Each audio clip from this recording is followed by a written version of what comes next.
I still remember the night she threw me out, rain pouring, suitcase in my hand, and her voice echoing in my ears like a curse. "You're not my real daughter, and you never will be." That line didn't just end my childhood, it ended my illusion of family. I stood outside the house my father built, his name still carved into the gate, while they shut the door behind me. I could hear laughter inside, like my absence didn't even matter. My clothes were soaked, but my heart was burning. I wanted to scream, to ask why love had to be earned when I was born into it. But I didn't. I just whispered to myself, one day, they'll remember who I am. People think betrayal comes with knives or words. But sometimes, it comes with silence, when the people you love pretend you never existed. That night, I lost a home. But I also found something far more dangerous, the truth my stepmother tried to bury. And I was done being quiet. When people saw our family, they saw perfection. A big house on the hill, expensive cars lined in the driveway, and Sunday dinners that looked straight out of a magazine. My stepmother, Martha Walsh, played her role beautifully, elegant smile, calm voice, pearls that shimmered under chandelier light. Everyone adored her. They called her the woman who held the family together. I used to believe that too. After my mother died, I tried to earn my place again. I was 12 when my father remarried, and Martha became mom. I remember the first time I called her that, her smile froze for just a second, like the word didn't belong to her. Still, I kept trying. I baked her favorite cookies, helped her set the dinner table, laughed at her stories even when they were at my expense. But there was always a wall. At dinner, she would ask Eric, her son, about his business plans, his dreams, his friends. Then she'd turn to me with a polite smile and say, "Lena, did you finish your chores?" I would nod, pretending it didn't sting. My grandfather, Samuel, worshipped her. He said she brought grace back into the Walsh name. "A woman like Martha is a blessing," he'd tell me, never noticing the way her eyes hardened when I entered the room. Sometimes I'd catch my reflection in the silver cutlery, my tired face between their laughter, and wonder if I even looked like I belonged there. One evening, during a family dinner, Aunt Rose brought up my father's charity work. "David always wanted Lena to take over someday," she said softly. The table went silent. Martha placed her fork down and smiled that careful smile again. "Oh, Rose, Lena's young. She's still finding her place in life," she said sweetly, but her tone felt like a warning. Eric laughed. "Yeah, maybe once she stops hiding in the study reading Dad's old files." The table erupted in laughter. I forced a smile. My father's chair at the head of the table remained empty, his photograph hanging behind Martha like a ghost watching the show. That's when I realized something. Since his death, it wasn't my father's house anymore. It was hers. The family meetings that once included me now happened behind closed doors. Documents arrived for signatures I wasn't allowed to see. Even my father's old office, locked. Martha said it was being renovated. But sometimes, I'd hear her inside, talking in whispers. One afternoon, I walked past the study door and heard her voice, cold and sharp. "She's getting too curious. It's time she learns her place." I froze. My name was on her tongue like a problem to be erased.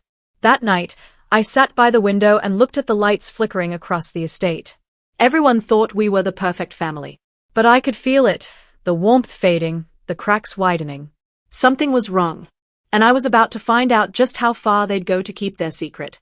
After my father's death, the house changed overnight. The warmth, the noise, even the smell of his cologne in the hallways, it all disappeared. Martha began rearranging everything he owned, like she was erasing his memory one piece at a time. She called it redecorating for a fresh start. But I knew what it really was, rewriting history. The first sign of trouble came when the lawyer, Mr. Miller, called about my father's will. He said there were inconsistencies and that we'd need to meet soon. Martha brushed it off immediately. "Oh, Lena doesn't need to worry about legal matters," she said, her tone light, her smile tighter than usual. "She's too young for that responsibility." I wanted to argue, but she cut me off with a glance that said everything. That same evening, at dinner, she toasted to a new chapter of the Walsh family. Eric raised his glass with a grin. "To family, real family," he said, looking straight at me. Everyone laughed. Even grandfather chuckled, not realizing the cruelty in those words. I tried to ignore it, but something inside me cracked a little more each time they dismissed me. I started noticing things. Father's name missing from new documents. His framed diploma replaced by one of Eric's business awards.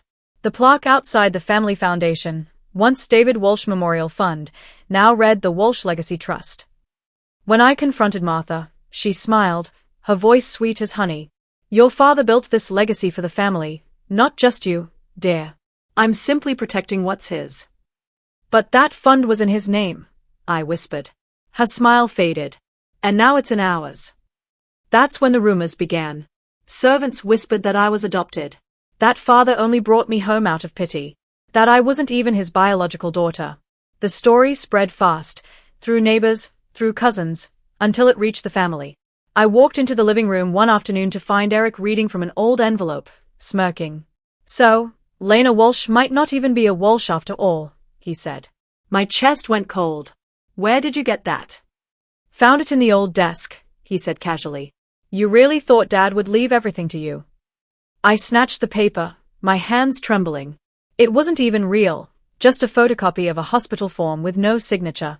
Martha appeared behind him, perfectly composed. Enough, Eric, she said. Then she looked at me. You shouldn't dig into things that only hurt you, Lena. Her words felt soft, but they cut deep. That night, I searched through my father's study, hoping to find something, anything, to prove my place. But the room had been emptied. Only his old pen remained in the drawer. The one he used to sign every document. I held it tight, like it could still protect me. The next morning, Aunt Rose called me aside. Lena, listen to me, she whispered. Your father's real will. I think Martha hid it. My heart stopped. What do you mean? She looked around nervously. Before your father died, he told me he had a trust in your name. But the lawyer said it vanished after the funeral. I confronted Martha that evening, voice shaking. Where's the will? She tilted her head, feigning innocence. If you were truly his daughter, wouldn't he have told you himself? Her words hit harder than any slap. The room spun. I felt my father's photo watching from the wall, silent and helpless. That was the moment I knew I wasn't just being excluded. I was being erased. After that confrontation, the air in the house shifted. Every word, every glance, carried a hidden jab. Martha didn't need to scream or insult me anymore, her silence did the damage. The next few weeks felt like living inside a performance I wasn't invited to be part of. She began hosting more family gatherings, inviting distant relatives, business partners, and neighbors. I was expected to serve tea, arrange flowers, and smile politely. Never sit, never speak, just exist on the edges, like a servant in my own home. At one dinner, I brought out the dessert, a chocolate cake my father used to love. As I placed it on the table, Eric smirked. Oh, Lena made this, he said loudly. Careful, everyone. She might have added her tears for extra flavor. Laughter erupted. Even grandfather chuckled before realizing I wasn't laughing with them. Martha sighed dramatically. Eric, be kind. She's sensitive. Then she turned to me, her voice soft but sharp. Don't mind him, dear. You know he jokes when he's right. I stared down at the cake, my hands trembling. I wanted to cry, but something colder began rising inside me instead, a kind of quiet, steady anger. Later that night, I found Aunt Rose waiting for me in the kitchen. They are cruel, Lena, she whispered. But you must stay calm. Your father wouldn't want you to lose yourself. Her words were kind, but I couldn't feel comfort anymore. Not when the people I lived with treated me like a ghost. A few days later, Grandfather held his annual Walsh Foundation Gala, an event that used to fill me with pride. My father started that charity, helping children who'd lost their parents. It was the one thing that still made me feel close to him. But this year, my name was missing from the program list. Instead, it read, hosted by Martha and Eric Walsh. I stood near the back of the ballroom, watching Martha in her glittering silver gown as she smiled for cameras, praising her husband's legacy as if my father never existed. Reporters surrounded her. I was invisible. When one of them asked who I was, Eric chuckled. Oh, she's just family staff. My breath caught. The crowd laughed politely, thinking it was a joke. But Martha didn't correct him. She just sipped her champagne and turned away. That moment broke something I didn't know was still whole. I slipped out to the garden, the laughter fading behind me. The sound of the fountain reminded me of the nights my father and I used to sit there, when I still believed love was enough to belong. Clara, my best friend, found me standing by the gate, my face pale under the string lights. "You can't let them keep doing this to you," she said, gripping my shoulders. "Your father left something for you. I can feel it. Find it, Lena. Don't let them win." Her voice steadied me in a way no one else's could. I wiped my tears and looked back at the mansion glowing behind me, every window lit like a warning. The next morning, I decided to search my father's study again.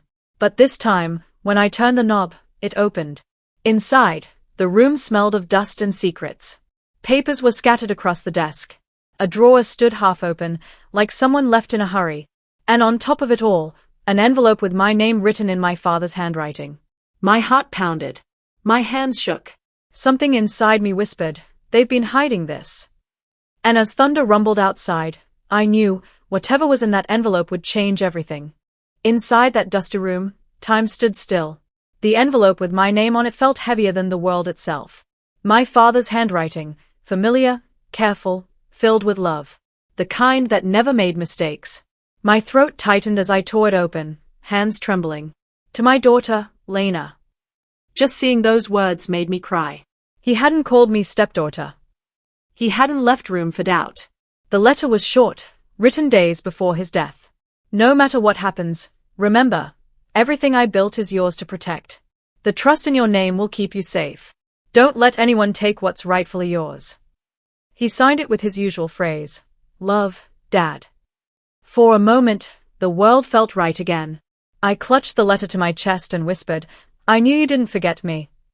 But when I took that letter downstairs, the nightmare began. Martha, Eric, and grandfather were already in the living room, talking to Attorney Miller. When I stepped in, they froze like they'd seen a ghost. "I found this," I said softly, placing the envelope on the table. Martha's expression didn't change, but her eyes sharpened. "Where did you get that?" she asked, too calmly. "In Father's study," I replied. "He left it for me." Mr. Miller looked at the paper, his face pale. This is the missing letter I mentioned," he murmured. "It confirms Lena's trust fund." Eric stood up abruptly. "This is ridiculous. That's forged." I stepped closer, voice shaking. "You forged his memory the day he died." Martha suddenly slammed her hand on the table, shattering the calm. "Enough," she snapped. "You've been poisoning this family's peace long enough." I stared at her in disbelief. "Peace? You've lied about my father's will, changed his foundation's name, erased him from his own house." Her lips curved into a cold smile. "Because your father trusted me more than he ever trusted you. You were a child, naive, emotional, and weak. He wanted stability. I gave him that." Tears burned in my eyes. "No, he wanted love. That's something you could never give." Eric stepped between us. "You should be careful, Lena. People might start thinking you're ungrateful, or unstable." Their words stabbed deeper than knives. Martha looked at Mr. Miller. "Read the official will, please. The one properly signed and filed." He hesitated, glancing between us. But she gave him a look that made him obey. He opened a folder and began reading aloud. "All estate holdings, properties, and assets are hereby transferred to my wife, Martha Walsh, to be managed jointly with my son, Eric Walsh." No mention of me. Not a single word. I felt my knees weaken. "That's not true. It can't be." Martha folded her arms. "It's the legal will, dear. Yours must have been an old draft." Eric smirked. "Or a fake." I turned to the lawyer, desperate. "Mr. Miller, you know my father loved me." "He would never." He looked away. "I'm sorry, Miss Walsh. This is the only version the court recognizes." I stood there, shaking, the letter from my father crumpled in my fist. "You destroyed it," I whispered. "You destroyed everything he left for me." Martha leaned in close enough for only me to hear. "You're not my real daughter, Lena. You never were. And now, you have nothing." The words hit harder the second time. My breath broke. My chest felt hollow. They turned away, already celebrating their victory. Grandfather nodded approvingly, saying something about keeping the family name strong. I stood there, invisible in my own home, the world fading into muffled noise. I wanted to scream, but no sound came out. I walked out slowly, my footsteps echoing on the marble floor. In the hallway, I passed my father's portrait. For the first time, I couldn't look at him. "I'm sorry," I whispered. "I couldn't protect what you gave me." Outside, the rain started again, like the night she threw me out before. I sat on the porch steps, soaked and shaking. That night, I felt the weight of complete loneliness. There was no family left, no ally, no home. Only betrayal echoing through empty walls. But under all that pain, something inside me shifted. I replayed Martha's words. "You have nothing." "No," I thought. "You're wrong. I had something far more dangerous than money or property. I had the truth, and I knew exactly where it would hurt her most." I looked back at the mansion one last time, the lights glowing cold behind the windows. They took everything from me, I thought, but they forgot what my father taught me. "Respect isn't inherited," I whispered. "It's earned, and I'm about to earn mine back." That was the night I stopped being their victim, and quietly became their revenge. When you're stripped of everything, the first instinct is to tremble. The second is to survive. I let the trembling happen for one night, then I started to plan. I stopped walking around the house like a ghost and began moving like someone with purpose. Pain became a map. Each insult, each erased signature, every sideways look pointed me to a weak spot in their armor. If they built their power on lies and paper, I would use paper, and witnesses, and the one thing they couldn't erase, truth spoken aloud. My first ally was Aunt Rose. She'd always been kind but afraid. When I showed her the letter from my father, she finally looked like someone ready to risk everything. "I can't do it alone," she said, voice low. "But I can show you where some of the records are kept, and I know people who remember things they shouldn't." Her hands shook when she handed me a small stack of old receipts she'd squirreled away, receipts that didn't match the story Martha had told the bank. Clara became my anchor. She worked with a local nonprofit that audited charities sometimes. She knew how money moved, how to read a ledger without sounding like a suspicious daughter. "There are trails," she said, eyes bright with a dangerous calm. "Transfers, invoices, shell accounts. If Martha moved the trust, she left footprints." She taught me the vocabulary, wire transfers, beneficiary changes, corporate registrations, so I could talk to people who mattered and not sound like an emotional wreck. I started collecting everything. Old letters. Bank statements Aunt Rose had hidden. The email threads Eric had thought were deleted. The housekeeper, Mrs. D'Souza, cried when she told me she'd seen Martha sign papers at odd hours. "She said she was helping the family," Mrs. D'Souza whispered. "But she kept the envelopes." Her testimony would be small, but in court, small truths become heavy hammers. I didn't trust Attorney Miller anymore. His hesitation in front of the family had been too quick. Instead, we found an independent lawyer through Aunt Rose's friend, a quiet woman named Klein who wore no jewels and asked direct questions. "We'll need hard proof," she told me bluntly. "Recordings, documents, transaction histories, and witnesses who'll testify under oath. We'll also need a public stage. The law moves slow, the court of public opinion moves faster." I felt a flicker of hope at that last line. Then there was the recording. I had one foolish advantage. A day Martha thought she was alone. She called Eric, bragging about how easy it had been to arrange things after the funeral. Her voice was casual, almost bored. "He trusted me," she said. "All I had to do was push a few signatures and no one would notice." It was not my proudest moment to hide a phone in a drawer, but when she said that, something in me stopped being ashamed and started being strategic. I saved the file in 3 places. We built the plan around the Walsh Foundation Gala, Martha's favorite stage. It was where she polished the image she wanted the world to believe. We booked an independent journalist Clara trusted, prepared a legal complaint to file the moment evidence was public, and arranged for Klein to have subpoenas ready. We would publish bank records, present Mrs. D'Souza and Aunt Rose as witnesses, play the recording in front of cameras, and hand the authorities a stack of documents they couldn't ignore. Every step felt dangerous. If we were wrong, I'd be the woman who lied about her family. If we were right, I'd be walking into a room full of people who had lied for years. My hands shook as I aligned the papers on my bed. Photocopies, affidavits, the tiny list of account numbers Clara had traced. There was still fear, sharp and constant. But beneath it, a steady current of resolve I'd never owned before. I was no longer the child waiting for permission to exist. I was someone who knew exactly where the skeletons were buried.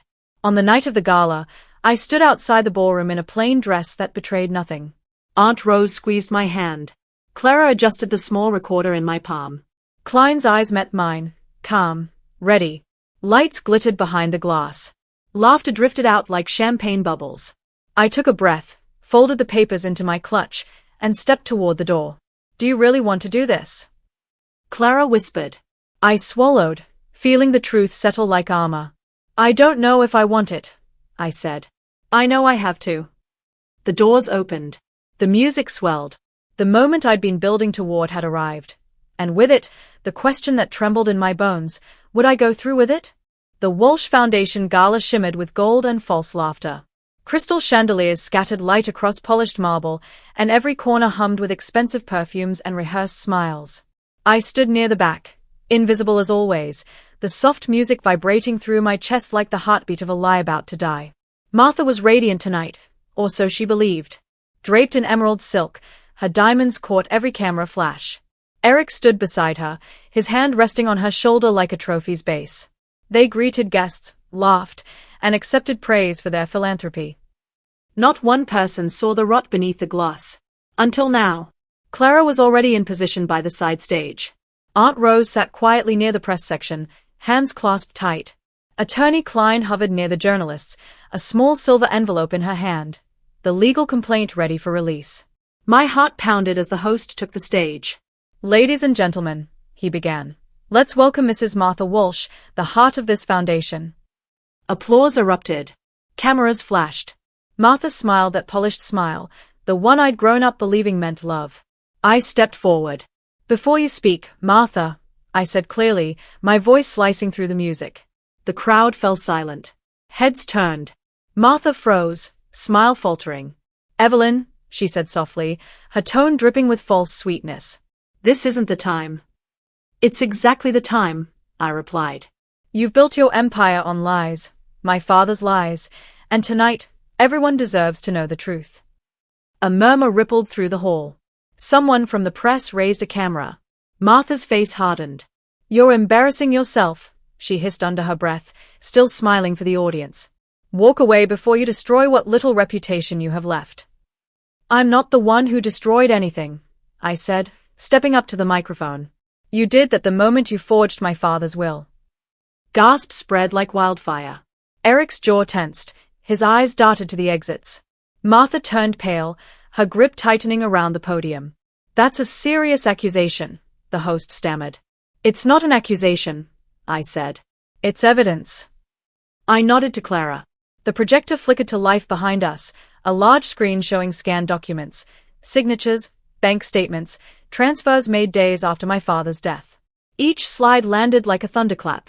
This, I said, pointing to one, is a forged signature filed at the county office, the one that conveniently transferred property rights to Mrs. Walsh. And these, I flipped through the next images, are the accounts where the trust money disappeared into shell corporations owned by her son, Eric. Whispers turned to outrage.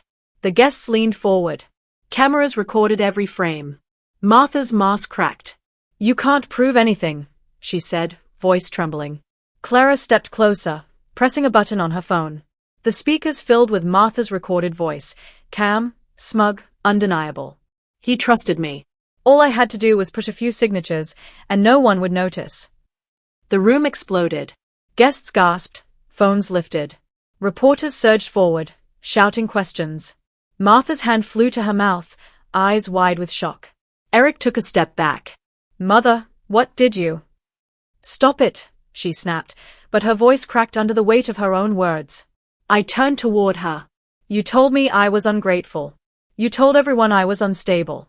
But all I ever wanted was the truth. And tonight, the truth finally has a voice. Martha's composure shattered. She stumbled from the podium, trying to reach the audio controls, but the guards and reporters blocked her path. Attorney Klein handed the silver envelope to a journalist. This, she announced, is the official legal filing, supported by witnesses and verified documentation. Effective immediately, the case for fraud and forgery against Martha and Eric Walsh is under review. Flashes blinded the room. Martha screamed, You'll regret this, Evelyn. I met her eyes. For the first time, I didn't see power. I saw fear. No, I said quietly. I've regretted enough for both of us. The reporters swarmed. Eric shoved through the crowd, his tie hanging loose, shouting at the guards. Martha crumpled into a chair, her hand trembling, mascara running down her cheeks. I stepped back from the chaos, watching the empire she'd built unravel under the same light she'd once used to blind us. The applause came slowly, hesitant at first, then stronger. Aunt Rose stood, tears in her eyes. Clara reached for my hand. The music had stopped. All that remained was the sound of truth echoing across marble floors. As I turned toward the exit, the final words left my lips, not shouted, but spoken softly enough for Martha to hear. Justice doesn't always come with anger. Sometimes, it comes with silence, and the world finally watching. I walked away through the flashing lights, calm, steady, unbroken, leaving behind the ruins of everything that once defined me. The morning after the gala was quiet, hauntingly quiet. The mansion that once pulsed with forced laughter now stood hollow, its silence heavy with consequence. Reporters had camped outside the gates all night, but I didn't wait for their questions. For the first time in years, I packed my things without trembling hands. The golden frames in the hallway, the same ones that once displayed our perfect family, now felt like ghosts watching me leave. I paused before my father's portrait, running my fingers over the glass. "You can rest now," I whispered. "The truth is where it belongs." Outside, the winter air bit at my cheeks, sharp and cleansing. The press called my name, but their voices sounded distant, like echoes from a world I no longer belonged to. I walked past them, through the gates that had once felt like prison bars, and realized I was finally free. Martha and Eric were nowhere to be seen. The last I heard, their accounts were frozen, their board seats revoked, and their lawyers scrambling. The foundation was under investigation, and for the first time, my father's name was being spoken with respect again. Not because of them, but in spite of them. But even in their downfall, I felt no joy, only stillness. Aunt Rose came to visit me a few days later at my small apartment downtown. She brought warm bread, the kind my mother used to bake before the world turned cruel. She sat quietly, studying me. "You should be proud," she said softly. "You fought a war no one believed in, and you won." I smiled faintly. "Winning doesn't feel like victory, Aunt Rose. It feels like peace, finally." She nodded, squeezing my hand. "Your father would have been proud." Later that evening, I stood by the window, watching the city lights flicker below, not as symbols of wealth or success, but as reminders that life moves on, with or without the people who once defined you. I realized that revenge had never really been my purpose. It was truth, not vengeance, that had healed me. Because the truth has a strange kind of mercy. It doesn't erase pain, but it redeems it. In the months that followed, I rebuilt quietly. I took back control of my father's foundation, reshaping it into something genuine, something that helped people instead of feeding vanity. The media lost interest. The noise faded. And for the first time, silence didn't scare me. It comforted me. One afternoon, while signing new papers in my small office, a reporter called asking for one final quote. "What do you want the world to learn from your story?" I paused, pen resting on paper, then answered simply. "When people try to bury you with lies, don't fight to breathe. Let truth be the soil that grows you back stronger." That was all I said. And it was enough. That night, I visited my father's grave.